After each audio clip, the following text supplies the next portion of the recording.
Chapter 1 number के लिए रहेगा, मतलब 1 नंबर के लिए पटवारी में डेली आ रहा है। चैप्टर का नाम है मेरे भाई हाइट एंड डिस्टेंस। डेली एक चैप्टर खत्म करेंगे हम हाइट एंड डिस्टेंस।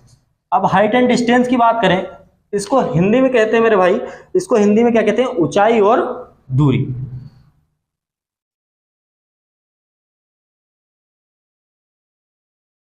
कितने नंबर का पूछ रहा है व्यापम में? 1 क्वेश्चन आ रहा है, 1 नंबर का आसान आ रहा है। इतना क्लियर है? तो इसमें बात करें कि टोटल टाइप्स कितने होते हैं, टोटल पैटर्न्स कितने होते हैं, कितने प्रकार के सवाल बनते हैं। तो सबसे पहले बात कर लेते हैं कितने प्रकार के सवाल बनते हैं। तो भाई शेडो, छाया संबंधित सवाल बनते हैं। सेकंड जो हमारा पैटर्न होता है ट्री, पेड़ संबंधित। छाया में क्या होती है, छाया दिखती है जमीन पे, पेड़ में क्या, पेड़ टूट जाता है। इतना क्लियर है? ये पेड़ वाले में एक सीढ़ी वाला क्वेश्चन भी बनता है, ठीक है। फिर बात करते हैं थर्ड जो पैटर्न होता है एंगल चेंज, कोण का बदलना।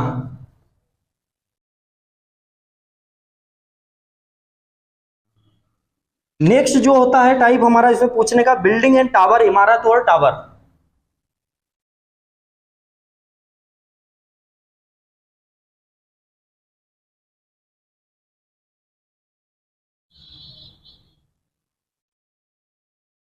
इमारत और टावर। नेक्स्ट जो क्वेश्चन बनता है एरोप्लेन वाला, हवाई जहाज। नेक्स्ट टाइप होता है हमारा इसमें रेशो बेस्ड,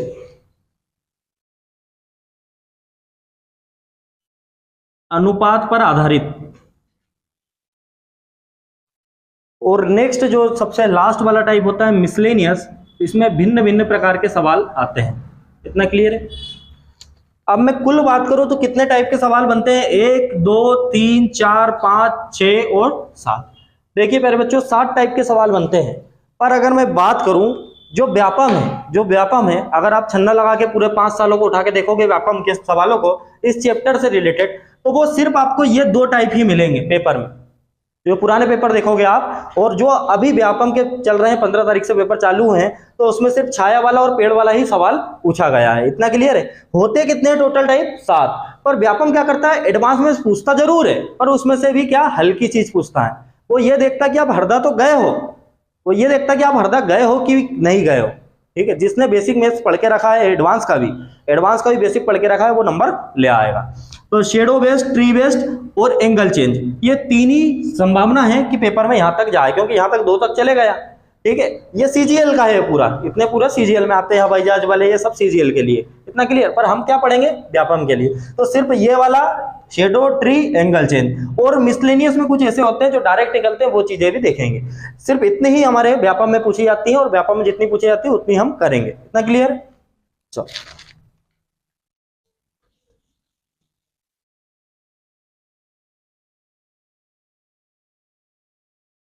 अब यहां पर आपको 2 लैंग्वेज सुनने को मिलती है, ठीक है।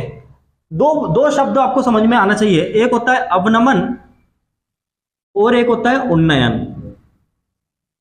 ये 2 शब्दावली आपको समझ में आना चाहिए। ऐसा है क्या?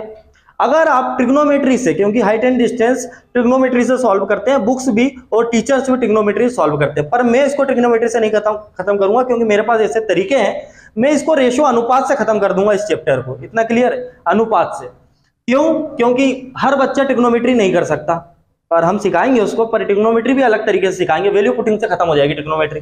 अब अवनमन और उन्नयन की बात करें तो अवनमन उन्नयन का मतलब क्या होता है, ये पूरा चैप्टर एक राइट एंगल ट्रायंगल पे बेस्ड है। इतना क्लियर? राइट एंगल ट्रायंगल पे बेस्ड है, यहां पर हमारा 90 डिग्री का एंगल बनता है। अगर मैं बात करूं यहां पर बेसिकली जो व्यापम पूछता है 30 डिग्री, 45 डिग्री और 60 डिग्री के बारे में पूछता है। इतना क्लियर है? वो एंगल कितने देता है, 30 डिग्री या 45 डिग्री या 60 डिग्री। अवनमन का मतलब और उन्नयन का मतलब समझा देता हूं। वैसे मैं इस पे अवनमन और उन्नयन से मतलब नहीं रखूंगा, क्योंकि मैं बुक के तरीके से पढ़ाऊंगा ही नहीं, ठीक है। देखो भैया, यहां पर बात करें, यहां से कोई बंदा ऊपर वाले बंदे को देख रहा है, नीचे से ऊपर देख रहा है, तो वो जो कोण बनेगा हमारा अवनमन कोण बनेगा कि उन्नयन बनेगा? उन्नयन। अगर कोई बंदा यहां पे है और यहां से नीचे देख रहा है, तो उसके लिए क्या होगा? अवनमन, ये समझ गए। और ये पेपर में अपने क्या काम का, क्योंकि हम इससे कोई यूज नहीं करने वाले। इन दोनों का मतलब एक ही होता है मेरे भाई, अगर मैं सिखा रहा हूं तो क्या होता है, एक ही। वो शब्द में कुछ भी पेपर में अवनमन बोल दे, उन्नयन बोल दे, तुमको कंफ्यूज नहीं होना, दोनों का मतलब एक ही होता है। इतना क्लियर है। हमेशा एंगल कहां बनाऊंगा, जो वो देगा वो एंगल में नीचे बनाऊंगा। इतना क्लियर है। हमेशा कहां बनाओगे आप लोग, नीचे बनाना। देखना फटाफट आंसर आएंगे इसके, विदाउट पेन और पेपर सॉल्व करेंगे अपन। अब देखो यहां पर मैं पेपर में सिर्फ 3 ही चीज देता है, वो 3 एंगल देता है व्यापम में, कितना, 30 डिग्री, 45 डिग्री और एक 60 डिग्री। तो हमने 3 राइट एंगल ट्रायंगल बना लिए। 3 अलग अलग क्वेश्चन में अलग अलग एंगल देगा, तो मैंने 3 क्या करे हैं, राइट एंगल ट्रायंगल बना लिए। यहां पर मैं भाई रखता हूं 30 डिग्री, यहां पर भाई मैं रखता हूं 45 डिग्री और यहां पर रख दिया मैंने 60 डिग्री। इतना क्लियर। ये चीज जो मैं सिखा रहा हूं वो दिमाग में रखना हमेशा। जो 30 डिग्री लिखा है यहां पर हमेशा क्या होगा, 90, ये भी 90, ये भी 90। इतना क्लियर। ये 90 हो गया, ये 30 हो गया, टोटल कितना हो गया, 120। अब 120 हो गया और तीनों भुजाओं का योग कितना होता है, 180। ये 90 और 30 120 हो गया, तो बचा कितना, 60 बचा। तो ये ऊपर वाला कितना हो गया, 60 डिग्री। ये आपने खुद ने निकाला है। इतना क्लियर। अब यहां पर देखो ये 90, ये 45 कितना हो गया, 90 और 45 135। ये कितना बचा, 180 में से 135 गया, कितना बचा, 45 डिग्री। ये भी आपने निकाला। इतना क्लियर है। फिर बात करें ये 90 और 60, 150 में 90 और 60, 9 6 15, 150। ये कितना बचा, 30 डिग्री 180 तक जाने के लिए। अब जैसा मैं बता रहा हूं वैसा समझना। जहां पर भी 30 डिग्री लिखा है, ठीक है, उस साइड की वैल्यू होती है √3। क्या होती है, √3। 30 वाली वैल्यू क्या होती है, √3। ठीक है। ये ट्रिग्नोमेट्री से आई है, पर मैं बच्चों के दिमाग में नहीं डालूंगा, मैं डायरेक्ट सिखाऊंगा। ठीक है। 30 की वैल्यू क्या होती है, √3। और 60, क्योंकि मेरे को मेरी नॉलेज नहीं दिखाना, 60 की वैल्यू बोले, 60 की वैल्यू कितनी होती है भाई, जहां पे 60 होता है वहां पर 1 रखते हैं। क्या रखते हैं, 1। इतना क्लियर है। 60 वाली साइड क्या होती है, 1, और जो हमारा 30 वाली साइड है वो √3 होती है। इतना समझ गए। अब यहां पर आते हैं, जो 45 वाली साइड होती है, क्योंकि 3 ही नंबर है, 30 वाली साइड पे अपन क्या रखेंगे, √3। 45 वाली की जगह 1 रखेंगे और 60 वाली की जगह रखेंगे 1। इतना क्लियर है। यहां पर क्या है, 45, तो ये वैल्यू कितनी होगी, 1। इतना क्लियर है। अब यहाँ 60 है, तो ये वैल्यू क्या हो जाएगी, कितनी हो जाएगी, 1। यहाँ 30 है, तो ये वैल्यू क्या हो जाएगी, √3। इतना क्लियर है। ये हमने हर जगह परपेंडिकुलर और बेस की वैल्यू रख दी है। अब हम हाइपोटेनस पे आते हैं। हाइपोटेनस हमारा क्या होता है, हाइपोटेनस कर्ण का स्क्वायर बराबर लंब का स्क्वायर प्लस आधार का स्क्वायर रूट में। इतना क्लियर है। ये सबको फार्मूला पता है, पाइथागोरस प्रमेय सबने पढ़ी है।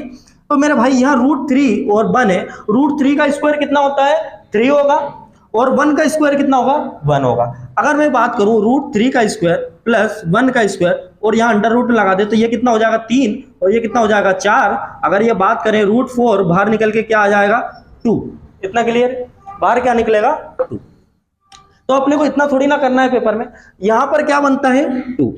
कब, जब, एक बात दिमाग में रखना, जब 60 और 30 को जोड़ने पे कितना आता है, 90। 60 और 30 को जोड़ने पे कितना आता है, 90। तो 90 में कर्ण क्या निकलता है हमारा, 2। 90 में कर्ण क्या निकलता है, 2। और बाकी सभी जगह हमारा √2 कर्ण निकलेगा। क्या निकलेगा, √2। रेशो पता होना चाहिए। रेशो हो गए तो अपना खेल आसान हो जाए।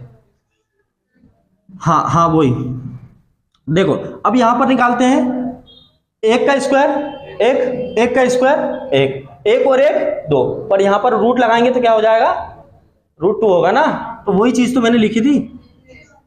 हाँ, यहां पर ये 60 और 30 हो गया। इतना क्लियर। तो यहां पर क्या हो जाएगा हमारा, √2 होगा, 2 होगा। क्यों होगा, क्योंकि ये हमारा 1 का स्क्वायर 1 और √3 का स्क्वायर क्या रहेंगे, तो क्या हो जाएगा, 3 हो जाएगा। 3 और 1 4, बाहर निकलेंगे तो 2।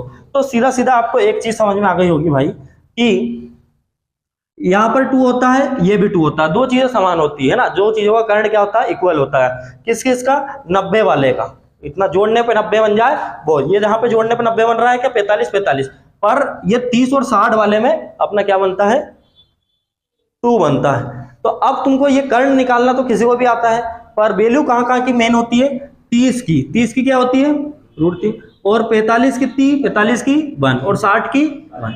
ये 3 चीज आपको पता लग गई तो आप सवाल को उड़ा ले जाओगे। फिर एक और बार बोल रहा हूं, 30 डिग्री अपना √3 होता है, 45 डिग्री 1 और 60 डिग्री 1। जहां पर ये वैल्यू होगी वहां पर हम ये वैल्यू, यहाँ पर जो एंगल रखा होगा वहां पे ये वैल्यू रख देंगे, क्योंकि इन एंगल की वैल्यू ये होती है। इतना क्लियर है?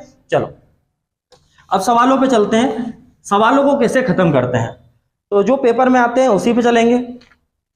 सबसे फर्स्ट क्वेश्चन आपको जो स्क्रीन पे दिख रहा होगा, इसी तरीके का सवाल आपको 15 मार्च पे पहली शिफ्ट में देखने को मिला था पटवारी के पेपर में। क्या है, एक टावर इसी तरीके का उसमें एंगल दिया था। पहले मैं क्या कर रहा हूं, आपसे एंगल फाइंड करने वाले सवाल पूछ रहा हूं जिसमें एंगल देके नहीं रखता है। इतना क्लियर है? अब एंगल अपने को खुद को निकालना है, पर किसी किसी क्वेश्चन में क्या करेगा, वो एंगल खुद देगा और आपसे दूसरी चीज पूछेगा। वो यहां पर बोल रहा है, फर्स्ट क्वेश्चन को देखते हैं। एक टावर की परछाई, सभी लोग अपने अपने नोट्स में देखो, एक टावर की परछाई उसकी ऊंचाई के बराबर है। एक टावर की परछाई उसकी ऊंचाई के बराबर है। उन्नयन कोण याद करें। आपको कभी भी उन्नयन और अवनयन से मतलब है क्या? नहीं। अपन तो हमेशा कैसा बनाएंगे, राइट एंगल ट्रिंगल बनाना है आपको। ये बना दिया मैंने राइट एंगल ट्रिंगल। इतना क्लियर है? ये हमारा बेस होगा, ये हमारा परपेंडिकुलर, ये हमारा हाइपोटेनस। उसने क्या बोला है, एक टावर की परछाई। टावर क्या है, ये और ये हमारी जमीन, ठीक है। एक टावर की परछाई उसकी ऊंचाई के बराबर है। परछाई किसके बराबर है? ऊंचाई के। ये परछाई हमारी, अगर परछाई 1 यूनिट है, ये परछाई गिर रही, ठीक है, ये टावर है, ये परछाई गिर रही, 1 यूनिट हमारी क्या हो गई, परछाई। और ऊंचाई भी क्या है, उसके इक्वल है। जितनी अपनी ऊंचाई है उतनी ही हमारी क्या है, परछाई है। तो 1 1 हो गया दोनों।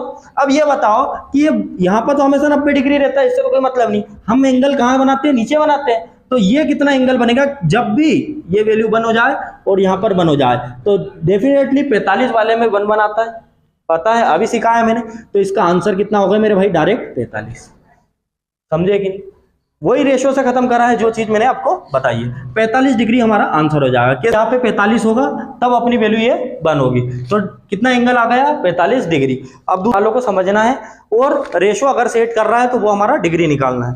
एक टावर की परछाई उसकी ऊंचाई के √3 गुना है। एक टावर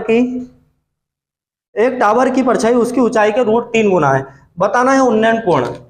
एक टावर की ऊंचाई, पहले सबसे पहले क्या करेंगे, राइट एंगल ट्रिंगल बनाएंगे। अभी तक ये वाला सवाल पेपर में नहीं पूछा है, ठीक है, रेशो वाला, उसने एंगल वाला पूछा है। तो अगर ये पूछ सकता है तो आपको आना चाहिए। वो क्या बोल रहा है, एक टावर की परछाई उसकी ऊंचाई के √3 गुना है।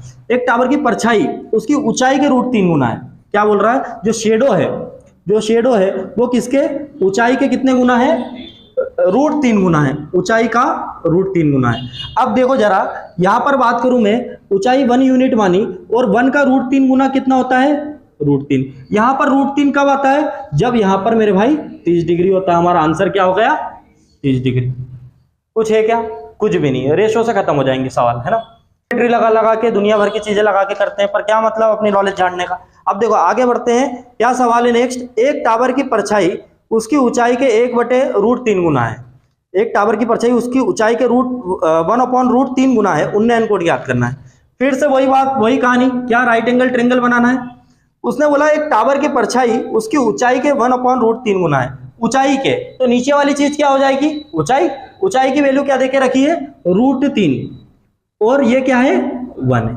अब ये 1 कब आता है, जब मेरे भाई यहाँ क्या होता है, 1 कब होता है, 60 होता है। इतना क्लियर है। और यहाँ पर √3 कब आता है, जब क्या होता है, 30 होता है। तो यहाँ पर क्या आ गया, 60 डिग्री। इतना क्लियर है, क्योंकि 60 डिग्री हमारा 1 ला के देगा। तो इसका आंसर कितना हो गया हमारा, 60 डिग्री। पर उन्नयन कोण ज्ञात करो, 60 डिग्री हो गया हमारा एंगल। ये पूरा सवाल मैंने किसके निकाले, जब हमको क्या देके रखे, वो रेशो देके रखे, और क्या पूछे, एंगल पूछे। क्या पूछे, एंगल। अभी हमने रेशो से एंगल सीखा है, अब हम क्या सीखेंगे, एंगल से रेशो से संबंधित सवाल पूछेगा, ठीक है।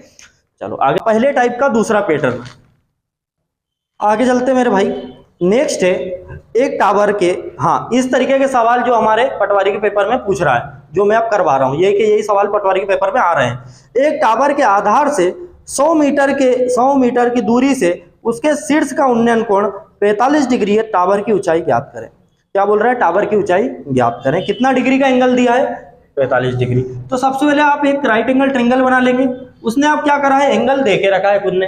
तो ये कितना देके रखा है, 45 डिग्री। 45 डिग्री ये है, ये 90 है, तो यहाँ कितना होगा, 45। अगर ये वैल्यू 1, ये वैल्यू भी कितनी, 1, और ये अभी हमको कुछ मतलब नहीं है इससे, क्योंकि उसने हमको कर्ण से संबंधित कुछ दिया ही नहीं, कुछ पूछा ही नहीं। तो आपको क्या बोल रहा है कि वो बोलता है एक टावर के आधार से 100 मीटर की दूरी पर, अपने ये आधार से कितने मीटर की दूरी अपनी, उसके 100 है, अपनी कितनी यूनिट, 1 यूनिट, अपना 1, उसका कितना 100, कितने टाइम्स मल्टीप्लाई हो रहा है, 100 टाइम्स। पूछ क्या रहा है भाई, वो पूछ रहा है कि आप टावर की ऊंचाई बताइए। क्या बताइए, टावर की ऊंचाई। तो टावर की 1 है, किससे गुणा कर देंगे, 100 से। कितना आंसर आएगा मेरे भाई, 100 मीटर। कुछ है क्या सवालों में, कुछ भी नहीं, अपने पास नए तरीके हर चीज के, ठीक है। एंगल की वैल्यू मालूम है हमको हर चीज की, तो हम सवाल को बिना पेन जेब में हाथ डाल के आंसर निकाल लेंगे। अब आगे क्या बोल रहा है वो सवाल यही है, एक टावर के आधार से 50 मीटर, अब की बार क्या कर रहा है, 50 मीटर दूरी से उसके शीर्ष का उन्नयन कोण 60 डिग्री, ऊंचाई याद करना है, 60 डिग्री बोल के रखा है भाई। तो कुछ नहीं करना है, यहां पर 60 होता है तो वैल्यू यहां 1 हो जाती है, और यहां क्या हो जाती है, √30, क्या हो जाएगा, √3। इस 1 की वैल्यू क्या देके रखी है, 50। कितने टाइम्स मल्टीप्लाई हो रहा है, 50, और यहां कितने टाइम्स मल्टीप्लाई करेंगे, 50, तो आंसर हो जाएगा 50 बताओ, चुटकियों में आंसर आएंगे, ठीक है। बस ये है कि आप सही जगह और सही इंसान से पढ़ रहे हैं। तो ये अगले सवाल पे चलते हैं, क्या बोल रहा है, वही सवाल है। अब हमको कितनी डिस्टेंस देके रखी है, नीचे वाली 20√3 देके रखी है, और क्या बोल रहा है, एंगल क्या देके रखा है, 30 डिग्री। ये दो चीजें हमको देके रखी है। चलो सॉल्व करते हैं आप सवाल को। आपको क्या बताना है, हाइट बताना है, वही का वही सवाल है, सेम टू सेम, ठीक है। तीसरा सवाल प्रैक्टिस हो रही है अभी। तो भैया हम क्या करेंगे, सबसे पहले राइट एंगल ट्रायंगल बनाएंगे। यहाँ क्या है, 30 डिग्री, तो ये √3 हो गया। यहाँ पर क्या हो जाएगा हमारा 1। अब इसकी वैल्यू क्या देके रखी है उसने, 20√3। अब √3 से √3 कैंसिल, यहाँ क्या बचा 20। कितने टाइम्स मल्टीप्लाई हो रहा है, 20 टाइम्स। और यहाँ पर 1 की वैल्यू पूछ रहा है, तो 20 से मल्टीप्लाई करेंगे तो गधा बच्चा भी बता देगा 20। हाइट आ गई हमारी। चले आगे, अगले सवाल पे चलते हैं। एक और सवाल है भाई कि वो बोल रहा है 60 मीटर। अब कितनी देके रखी है उसने हमको, डिस्टेंस 60 मीटर, 60 मीटर की डिस्टेंस देके रखी। और क्या बोल रहा है, 30 डिग्री का एंगल। कितना डिग्री, 30 डिग्री। क्या इसको बिना पेन उठाए करा जा सकता है, करा जा सकता है। तो क्या हो गई √3, और इधर क्या हो गई 1। किसकी वैल्यू देके रखी है उसने, √3 की वैल्यू क्या देके रखी है 60। तो 60/√3 किसकी वैल्यू पूछ रहा है, 1 की। अब 1 का गुणा करेंगे तो कितना हो जाएगा 60/√3। अब यहां पर क्या करेंगे, परिमेयकरण। अगर ऑप्शन में ये मिल गया तो ठीक, नहीं तो परिमेयकरण। मैं परिमेयकरण भी सिखा देता हूं। परिमेयकरण क्या बोलता है कि आपको √3 से ऊपर भी गुणा करना है, √3 से नीचे भी गुणा करना है। √3 कितना हो जाएगा 3, और ऊपर क्या हो जाएगा 60√3। ये 20 टाइम्स कैंसिल हो जाएगा। तो मेरे प्यारे बच्चों आपका आंसर जाएगा 20√3। इतना क्लियर आया समझ में। क्वेश्चन है हमारा, नेक्स्ट क्वेश्चन में 100 मीटर हमको क्या देके रखी है, बेस वाली कितनी देके रखी है 100 मीटर, और एंगल कितने का देके रखा है 60 डिग्री, है ना। पेपर में ऐसा मत सोच के आना कि और कुछ आता होगा, पेपर में यही आता है, ठीक है। 60 डिग्री क्या है हमारा, 60 डिग्री हमको 1, और ये कितना हो जाएगा √3। इस 1 की वैल्यू कितनी देके रखी है उसने 100। तो कितने 100 टाइम्स मल्टीप्लाई हो रहा है, ये भी 100 टाइम्स मल्टीप्लाई होकर कितना आंसर बना देगा 100√3। ये हमारा जो पटवारी अभी पूछ रहा है वो पहला टाइप पूछ रहा है। याद रखना सवाल वही रहते हैं, बस ये है कि छोटे एग्जाम में छोटे सवाल पूछे जाते हैं, बड़े एग्जाम में बड़े सवाल, चैप्टर वही है। अब आगे चलते हैं भाई, 1 नंबर फोकट में ले जाओ। अब जो दूसरे टाइप पे आते हैं। दूसरा टाइप हमने क्या बताया था, दूसरा टाइप कौन सा होता है, ट्री वाला, ट्री बेस्ड। कौन सा, ट्री बेस्ड। पहला वाला शेडो पे था, शेडो के 2 क्वेश्चन बनते हैं, दोनों मैंने करवा दिए। अब ट्री पे चल रहे हैं, ट्री वाला कैसे सवाल होते हैं। तो पहले तो मैं तुमको एक चीज बता देता हूं कि ये ट्री वाले को समझने से पहले, इसमें ट्री में बच्चों को लगता है सिर्फ ट्री वाले ही सवाल आते हैं। इसमें 2 प्रकार के सवाल पूछे जाते हैं, एक सीडी से रिलेटेड, और इसमें एक में पेड़ क्या हो जाता है, टूट जाता है। क्या हो जाता है, टूट जाता है। 2 शब्दावली होती है बस, वो दुनिया भर में कुछ नहीं होता है ना, और जो मन से सोचते हैं उनके पेपर में सब कुछ होता है। अब देखो भैया यहाँ पर बोले सीडी पूछे, सीडी वाला सवाल आता है, और एक क्या होता है, पेड़ टूट जाता है, वो वाला सवाल। व्यापम की बात कर रहे हैं अपन, ठीक है, सिर्फ और सिर्फ व्यापम की बात। चलो देखो फर्स्ट क्वेश्चन है, अभी जितने भी क्वेश्चन मैं करवाने वाला हूँ वो सीडी से रिलेटेड होने वाले हैं। व्यापम ने अभी सीडी नहीं पूछा है, व्यापम में क्या पूछा है, पेड़ टूटने वाला सवाल पूछ लिया है, पर हो सकता है कि अगली शिफ्ट में वो सीडी वाला पूछे। एक सीडी का जमीन से, एक सीडी का, सभी लोग अपने नोट्स में देखो, एक सीडी का जमीन से 20 मीटर से दीवार के साथ कोण 60 डिग्री है। कितना डिग्री है, 60 डिग्री है। सीडी की लंबाई ज्ञात करें। देखो सवाल को समझो, एक सीढ़ी का, ठीक है, सीढ़ी कैसी होती है, दीवार है अपनी, ये जमीन है, इतना क्लियर है। ये जमीन बनाई है मैंने, ये दीवार, कई बच्चों को समझ में नहीं आता, अच्छे से समझना, ये जमीन है, ये दीवार है, सीढ़ी ऐसी लगती है अपने घर में, इतना क्लियर है, दीवार से ऐसी लगती है, ऐसे जीना लगता है अपना। ये हमारा क्या है भैया, ये सीढ़ी है, समझ में आ गया, ये पूरी सीढ़ी है, ये दीवार है और ये जमीन है। अब वो क्या बोलता है, एक सीढ़ी का जमीन से 20 मीटर दूरी से, जमीन से कितना मीटर दूरी, जमीन से, ये जमीन से 20 मीटर दूरी, ये दूरी डिस्टेंस की बोल के रखी। कितनी डिस्टेंस दे के रखी हमको, 20 मीटर। जो चीज दे के रखी है उसको मैंने अलग रख दिया। फिर क्या बोल रहा है, दीवार के साथ कोण 60 डिग्री है ना, दीवार के साथ, ये दीवार के साथ ये एंगल कितना बना है, 60 डिग्री। एंगल हमेशा यही बनेगा, ठीक है, 60 डिग्री है। सीढ़ी की लंबाई याद करें, सीढ़ी की हमको क्या बताना है, सीढ़ी की लंबाई, मतलब किसकी वैल्यू पूछ रहा है, इसकी वैल्यू पूछ रहा है, सीढ़ी की लंबाई बताना है। अब देखो भाई, पूरा सवाल तुम्हारे सामने है, मैंने कुछ भी नहीं करा है, जो डाटा उसने दिया है वही मैंने रखा है। ये 60 डिग्री कितना होता है, 1, और यहाँ क्या हो जाएगा 30, तो ये क्या हो जाएगा √3। अब जब √3 और 1 तो 4 में से बाहर निकालेंगे 2, ये कितना हो गया 2। अब देखो, अभी हमारा आंसर तब तक नहीं आएगा जब तक हमने क्या करनी हो, तुलना नहीं करी हो। इस 1 की वैल्यू कितनी देके रखी है प्यारे बच्चे, उसने 20, कितने टाइम्स मल्टीप्लाई हो रहा है, 20 टाइम्स। अब हमसे ये वैल्यू पूछ रहा है, तो यहाँ भी 20 टाइम्स मल्टीप्लाई करके आंसर क्या दे देंगे। कुछ है क्या सवालों, कुछ भी नहीं है, सिर्फ अनपढ़ों का खेल है, एडवांस एडवांस एडवांस हवा बना के रखा है। चले चलो आगे चलते हैं भाई।